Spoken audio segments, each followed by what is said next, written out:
6 o'clock on your Monday. Glad you could join us. We're getting straight to breaking news on Sunrise. One person is dead and another is hurt after a vehicle slams into protesters on Lake Street in Minneapolis. It happened overnight near Lake and Girard in Uptown, and police say the suspect was caught on camera driving into the crowd. Let's get right to Kaya Edwards live outside the 5th Precinct Police Station. Kaya.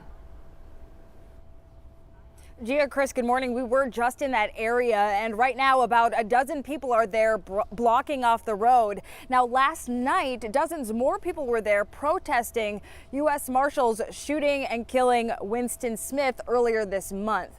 As for what happened with that driver going into the crowd, Minneapolis police tell us that at around 11:40 last night, officers observed on camera the car driving into that protest, and they had been monitoring the protest from camera. All right, police say protesters pulled the suspect from the car, and witnesses say that they began